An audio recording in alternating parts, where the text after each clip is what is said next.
Hello officer, तो कैसे हैं आप सब। तो भाई हर बच्चा आके मेरे से पूछ रहा है कि सर मैंने बहुत कुछ पढ़ लिया है, इतनी बार इसको बुक को भी खत्म कर लिया, इस बुक को भी खत्म कर लिया, लेकिन मेरे ना मॉक में नंबर नहीं आ रहे हैं। मॉक में नंबर नहीं आएंगे तो मैं पास कैसे होऊंगा और मैं आगे एनडी अपना ज्वाइन कैसे करूंगा। तो भाई ये वीडियो आपके लिए, आराम से फुल स्क्रीन करके बैठ जाओ, आराम से समझना, इस स्टेप्स को फॉलो करके देखना, आपका भी मैथ इंप्रूव हो जाएगा। मेरा तो हो गया था भाई, एक बार आप भी ट्राई करके देना, डेफिनेटली आपको भी इंप्रूवमेंट दिखेगी। सबसे पहले हम आगे बढ़ते हैं। सबसे पहले देखिए इधर आता है हमारे पास वर्क ऑन कंटेंट, कि आपको ना पहले कंटेंट पे काम करना पड़ेगा। यानी कि आप ये देखिए जो भी कंटेंट आप कर रहे हैं, यानी कि अगर आपका टारगेट है कि मेरे को ना सर सिर्फ करके जाने हैं वहां पर 35 से 45 क्वेश्चन मुझे ठीक करके आने ही आने हैं, 35 से 45 मैथ्स की हम सिर्फ बात करेंगे, मैथ्स की 35 से 45 करके आने, तो बच्चे तू ना कम से कम मैं कहूंगा तेरे को ना 60 से लेके 70 से 75 क्वेश्चन का तेरे को आना भी चाहिए।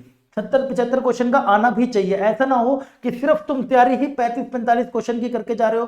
भाई यूपीएससी है, अनप्रेडिक्टेबल सर्विस कमीशन, हर बारी घुमा के क्वेश्चन पूछता है, पूछता छोटा सा ही है लेकिन कान घुमा के पूछता है।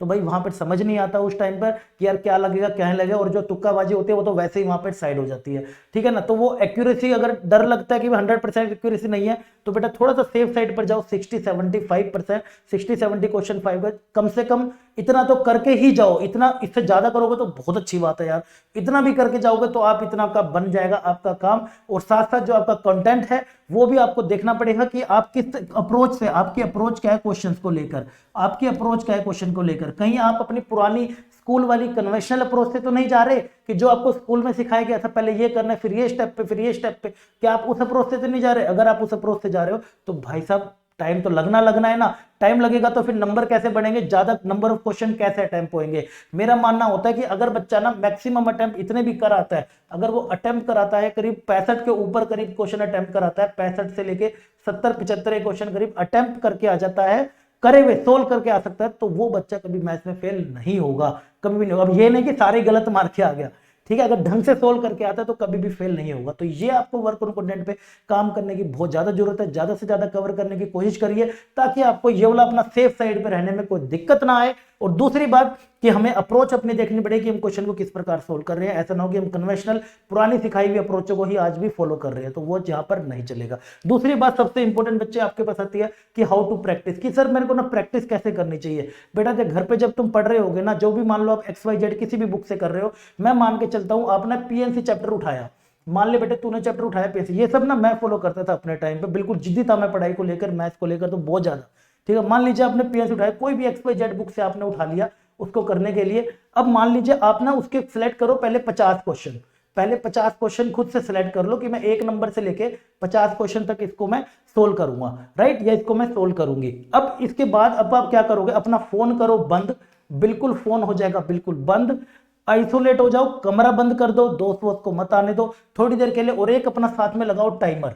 क्योंकि देखो घड़ी तो अलाउड है पेपर के अंदर, ये वाली घड़ी जो मैं पहन रहा हूं है ना, ये मैं अपने टाइम की ये वाली, तो ये वाली रख सकते हो। और उस घड़ी के हिसाब से बेटा पेपर फॉलो करो कि आप उस घड़ी के हिसाब से देखो कि टाइमर लगा के, मान लीजिए आप लगा के चल रहे हो कि सर मैं 50 क्वेश्चन का ना टारगेट लेके चल रहा हूं 1 घंटा 40 मिनट, या उससे भी ज्यादा लेके चल रहा हूं या इससे कम लेके चल रहा हूं, जो भी आपको सही लग रहा होगा कि 1 घंटा 40 मिनट में, तो देखिए क्या 1 घंटे 40 मिनट या 1 घंटे 35 मिनट या उससे भी 1 घंटे के अंदर क्या आप ये सारे के सारे कर पा रहे हैं या फिर नहीं कर पा रहे हैं। क्योंकि वो एक नजर आपकी घड़ी पे जरूर रहनी चाहिए, क्योंकि तभी आप स्ट्रेस के अंदर काम करना सीखेंगे और तभी आप कोप अप कर पाएंगे यूपीएससी के स्ट्रेस से, जो पेपर में बैठकर आता है कि यार टाइम चले जा रहा है, पेपर में नहीं निकल रहा, क्या करूं क्या करूं। तो स्किप कब करना है, स्किप नहीं करना है, कैसे स्किप करना है, कब स्किप कौन से क्वेश्चन को करना है, कि मुझे 50 तक तो पहुंचना है, जो मैं हमेशा कहता हूं अगर 120 क्वेश्चन है तो एक बार देख के जरूर आना यार 120 के 20, वैसे ही आधा बच्चे तो वैसे ही पास हो जाएंगे जो पूरा देख कर आ जाते हैं पेपर को, राइट। तो भाई इतने टाइमर लगा के बेटा क्वेश्चन करो,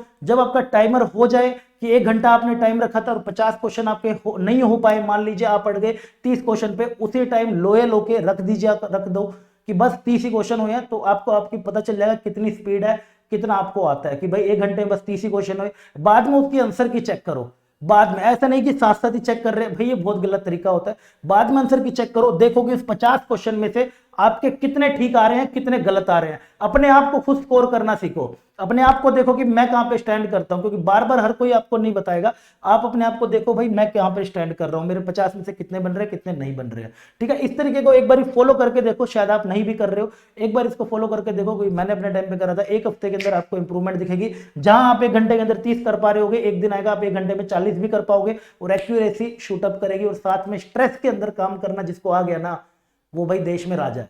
आ जाओ बेटे, अगले बार आते हैं, नेक्स्ट के बाद आते हैं सिर्फ इसके बाद यूज मेंटल कैलकुलेशन। भाई ये बात मैं सबको कहता हूं कि भाई हमेशा अपना माइंड जरूर यूज करा करो। जब आप पेपर कर रहे हो पूरा फोकस आपका पेपर पे रहना चाहिए। कोई भी बेसिक कैलकुलेशन होती है कि सर हमारे को 35 प्लस 35 करना है, कि सर हमें 63 प्लस 27 करना है, कि सर हमें कुछ भी ऐसा कुछ मल्टीप्लाई आ जाए 3 प्लस 104 करना है, कुछ भी ऐसी बेसिक कैलकुलेशन को माइंड में करने की कोशिश करो। इससे बेटा आपका बहुत ज्यादा समय बचता है। कुछ चीजें होती है रिकॉल करो, प्रॉपर्टीज को रिकॉल करो, फॉर्मूले को रिकॉल करो। माइंड में हर चीज को पेपर पे लिखोगे तो भाई टाइम जाएगा ही जाएगा, और वहां पर इतना ज्यादा रफ हो जाएगा ना, तो भाई वैसे ही आपका कॉन्फिडेंस डाउन होने लग जाएगा। कोशिश करिए मेंटल कैलकुलेशन करने को। इससे क्या होगा, आप ना कम समय में ज्यादा क्वेश्चन कर पाओगे, और जो आपके अटेम्प्ट्स है ना, वो भी मुझे लग रहा है आप आराम से 70 तक पहुंचा पाओगे। 70 तक आप अटेम्प्ट पहुंचा पाओगे। एंड सबसे इंपॉर्टेंट आखिरी में बच्चे जो हमारे पास आता है वो क्या रहता है कि भाई मोर मोर मोर मोर मॉक। भाई जितने ज्यादा मॉक दे सकते हो ना बच्चे कर लो। क्यों? क्योंकि मेरा मानना ऐसा है कि प्रिपरेशन एनडीए के अंदर अगर हम बात करें, प्रिपरेशन एक बेटे फेज 1 है पूरा का पूरा। फेज 1 अगर हम मानते हैं, और इसके बाद मॉक मैं मानता हूं इसको बेटे फेज 2 है। इसे मैं मानता हूं बेटे फेज 2 है। आपको दोनों फेसेस की तैयारी करनी पड़ती है। ऐसा कभी भी नहीं चल सकता आप ये पढ़ के चले गए और मॉक निकाल दोगे। भाई बहुत सारे बच्चे हैं, सबको आता है। काफी सारे बच्चे हैं हम जानते हैं जिनको भाई बहुत अच्छे से आता है, सारी चीजें आती है, लेकिन फिर भी फेल हो जा रहे हैं। क्यों हो जा रहे हैं? सर वहां दिमाग नहीं चला, सर माइंड कैलकुलेशन मिस्टेक हो गई, सर मैं स्ट्रक हो गया, सर मैं माइंड से सब गायब हो गया।